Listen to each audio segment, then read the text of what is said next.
So this is what I was telling you about last night. I got about 3 miles of this that runs through the property. If you're a rock hunter, I think you'll really like it. I didn't take my phone last night. But there's every kind of rock imaginable and very easy to pick. And there's certain spots here where, it makes a bend when the water's high and just dumps tons of rocks.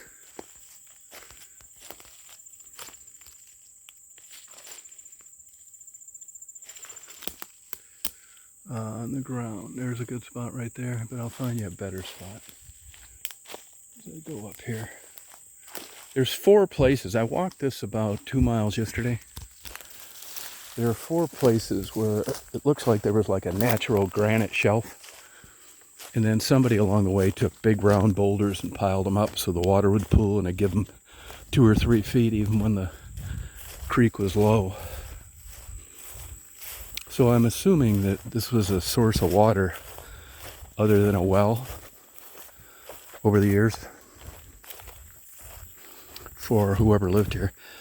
The videos that came up early, that's the Ellington family. Most of those people in that little falling apart graveyard, that's who this creek was named after.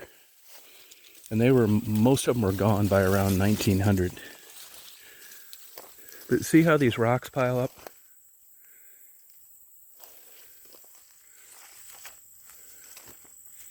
And up here is kind of like an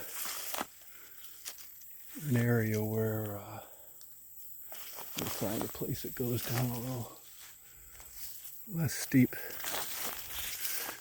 But tons of quartz. I found one like arrowhead, I think. It's not a perfect example of one, that's for sure. You can see where the water over the years had been come up really high. Now this is 235 acres, and Marty just put a bid in on 300 more, which means we'd have all the creek access. Here's a spot right here. You see how all those rocks are washed up here? And up here, big huge sandbars.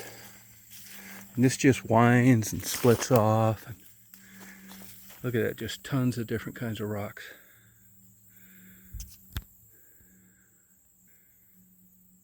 Down here. Now there's never that much water in this creek, and it's pretty easy walking through here. Like here's tons of rocks, all sizes. A lot of animals place their homes around the edge like this. I'm not sure what they are. But see here, wherever this makes a big bend, and you can see along the sides it's kind of a worn path, probably from deer. But anybody into rock hunting, here's one of these places I was telling you where granite is, and then stones were piled on the backside, right up here. See this? Just tons of rocks.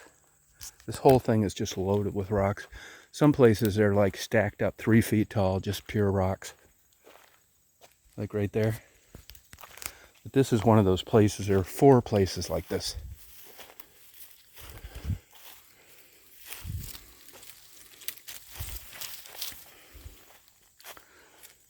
Right here's these orange mushrooms that grow. See, so right here, see these orange mushrooms? So right here is one of these places. Just look at these rocks. You got like 3 miles of this. Here's one of these granite-like pools where rocks were piled up on the other side. It's about 1.5 feet deep. All sorts of quartz. I mean, just, I'm not too much into rock collecting. But this is pretty cool if you're a rock collector. See where the water's trickling down?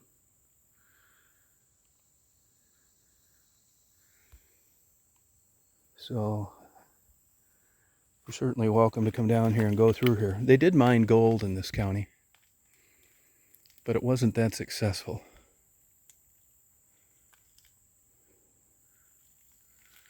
So there you have it. But it's interesting to me how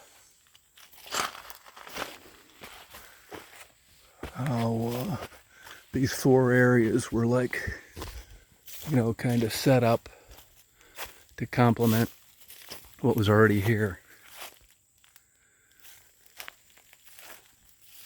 to pool water.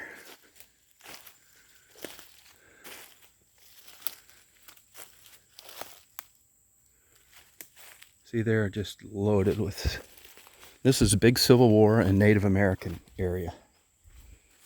Taliaferro County. It's spelled Talliaferro.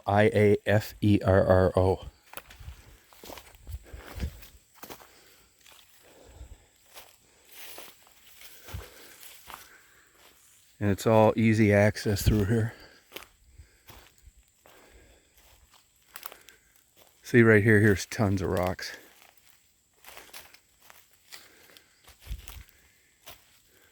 Like on these, like, there's a water gushes through there. The funny thing is, I've never seen the water high through here. And the good news is you can see through the side of the bank about 8 feet, 10 feet.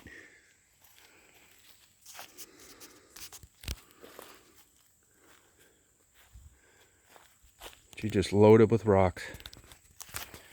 Hundreds of years of rocks washing down here.